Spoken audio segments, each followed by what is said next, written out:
Commentaire de saint Thomas d'Aquin sur l'Évangile de Jean, chapitre 16, versets 9 à 11, suite. En troisième lieu, l'Esprit Saint convainc le monde au sujet du jugement, et cela parce que le prince de ce monde, à savoir le diable, qui est prince du monde, c'est-à-dire de ceux qui sont du monde non pas selon la création, mais en se laissant séduire et en l'imitant. Citation. Il imite ceux qui sont de son parti. Sagesse 2, 25.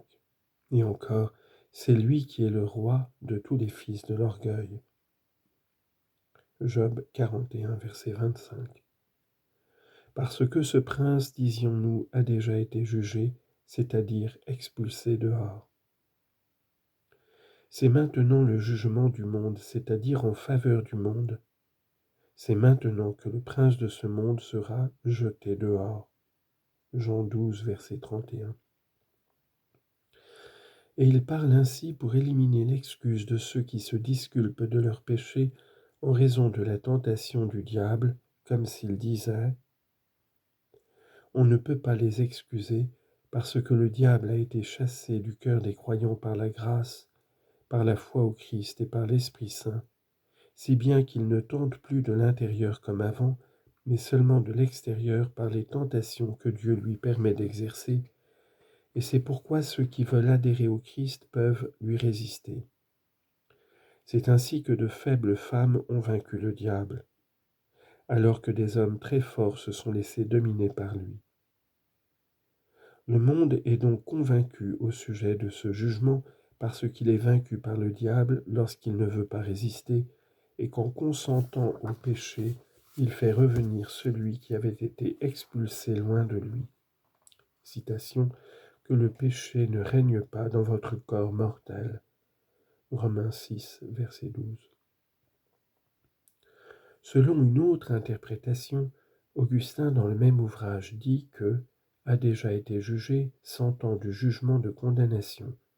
Autrement dit, le diable a déjà été condamné et donc aussi tous ceux qui adhèrent à lui. Citation, allez maudits au feu éternel qui a été préparé pour le diable et pour ses anges. Matthieu 25, verset 41. Le monde lui aussi est convaincu au sujet du jugement, car, sachant que le prince de ce monde a été condamné, il n'échappe pas non plus à ce jugement, mais il est jugé avec son prince, puisqu'il imite son orgueil et son impiété. Selon Chrysostome, le texte depuis le début s'explique autrement. Quand l'Esprit Saint sera venu, il convaincra, c'est-à-dire confondra, le monde au sujet du péché, autrement dit, l'Esprit Saint lui-même sera comme l'accusateur du monde. Citation, Dieu y joignant son témoignage par des signes et des prodiges et par des miracles divers, et des communications d'Esprit Saint selon sa volonté.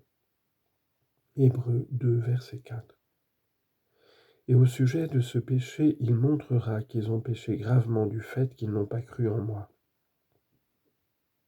1. Première lettre de Jean, chapitre 2, verset 22. Lorsqu'ils verront que l'Esprit Saint sera donné en mon nom aux fidèles.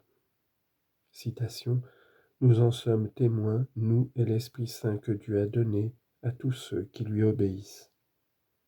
Acte 5, 32. L'Esprit Saint convaincra aussi au sujet de la justice, c'est-à-dire de celle que moi je possède, mais que le monde ne m'a pas reconnue. Et cela parce que je vais vers le Père, et que je vous enverrai l'Esprit, c'est-à-dire celui qui montrera que je suis juste et que j'ai mené une vie irréprochable. Citation, le Paraclet que moi je vous enverrai d'auprès du Père, l'Esprit de vérité qui procède du Père, c'est lui qui rendra témoignage à mon sujet. Jean 15, 26. C'est bien ce qui est dit dans le psaume, le Christ, une fois monté dans les hauteurs, a donné des dons aux hommes. Psaume 67, verset 19. L'Esprit Saint convaincra enfin au sujet du jugement, parce que le prince de ce monde a déjà été jugé, du fait même qu'il est jugé par l'Esprit Saint, c'est-à-dire expulsés du cœur des fidèles.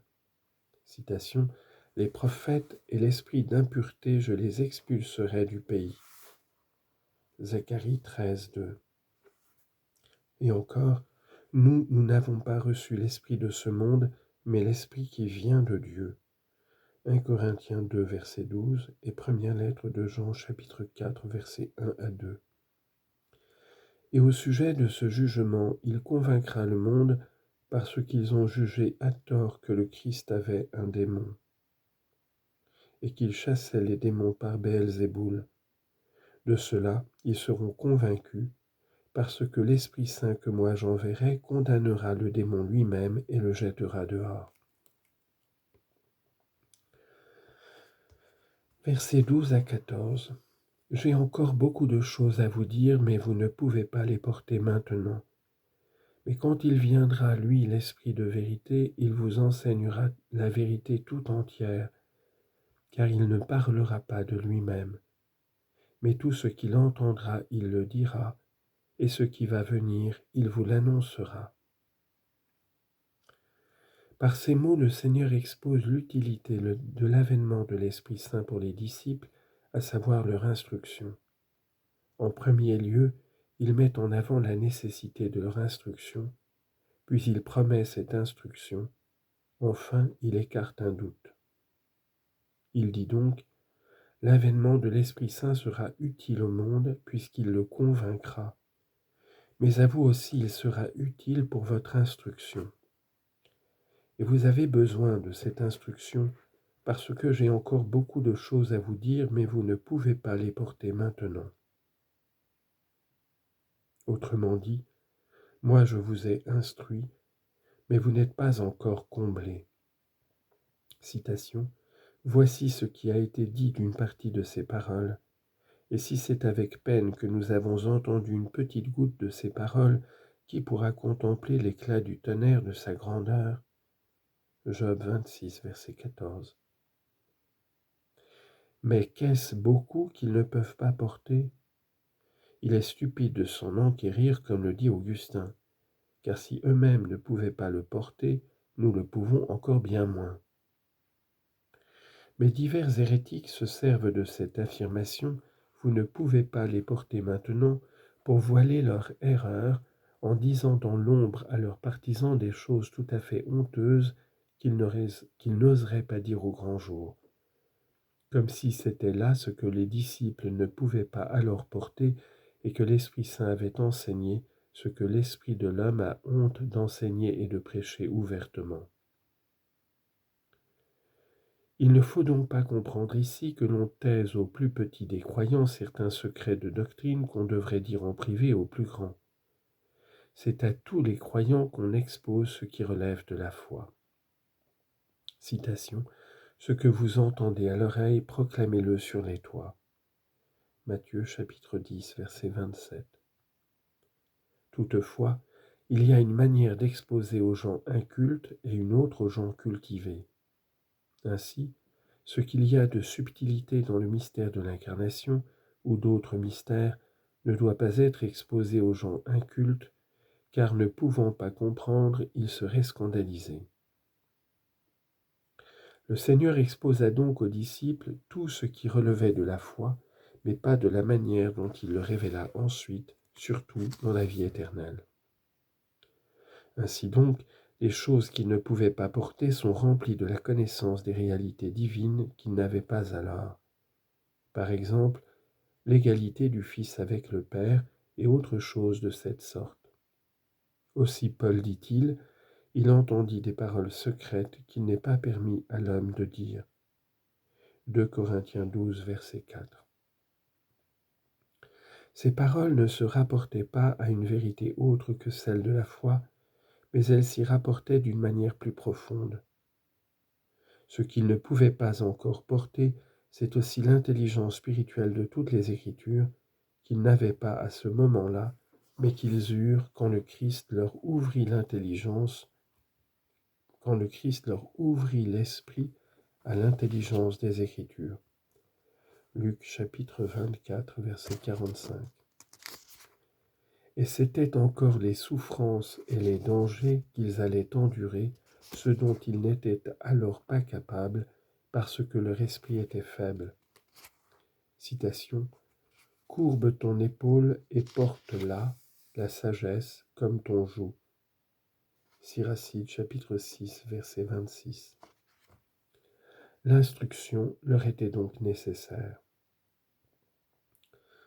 Ensuite, le Seigneur leur promet l'instruction qu'ils recevront par la venue de l'Esprit Saint, qui leur enseignera la vérité tout entière. En effet, puisqu'il est de la vérité, il lui appartient d'enseigner la vérité et de rendre les autres semblables à son principe, la vérité. Et le Christ dit la vérité tout entière, c'est-à-dire la vérité de la foi que l'Esprit Saint nous enseignera par une certaine élévation de notre intelligence en cette vie, et enfin de manière plénière dans la vie éternelle, où nous connaîtrons comme nous sommes connus. 1 Corinthiens 13, 12. Citation. L'onction vous enseignera tout. Première lettre de Jean, chapitre 2, verset 27. On pourrait aussi comprendre la vérité tout entière des figures de la loi, vérité que les disciples ont acquise grâce à l'Esprit Saint.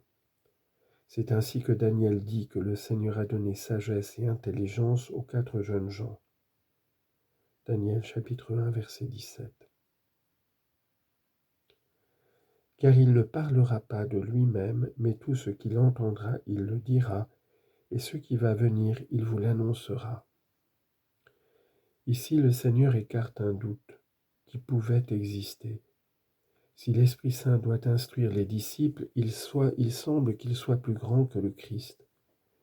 Mais il n'en est pas ainsi, puisqu'il les instruira par le pouvoir du Père et du Fils. Car il ne parlera pas de lui-même, mais de moi, puisque c'est de moi qu'il sera. En effet, de même que le Fils n'opère pas de lui-même, parce qu'il n'est pas de lui-même et du Père, de même l'Esprit Saint, parce qu'il est d'un autre, c'est-à-dire du Père et du Fils, ne parlera pas de lui-même, mais tout ce qu'il entendra en recevant la science comme il reçoit l'essence de toute éternité, il le dira, non pas de manière sensible, mais intérieurement, en illuminant intérieurement l'esprit. Citation. Je la conduirai dans la solitude et je parlerai à son cœur. Osée 2, 14. Et encore, j'écouterai ce que dit en moi le Seigneur Dieu. Psaume 84, verset 9. Mais puisque l'Esprit Saint a entendu de toute éternité, pourquoi le Christ dit-il, il entendra au futur? Là, il faut dire que l'éternité inclut tout le temps, et c'est pourquoi on peut dire de l'Esprit Saint qui entend de toute éternité, qu'il entend ou a entendu ou entendra. Cependant, si parfois on emploie le futur il entendra, c'est parce que ces réalités dont il a connaissance sont des réalités à venir. Donc, tout ce qu'il entendra, il le dira, en ce sens qu'il enseignera non seulement les réalités éternelles, mais aussi les réalités futures. Aussi le Seigneur ajoute-t-il, et ce qui va venir, il vous l'annoncera, ce qui est le propre de la divinité. Citation.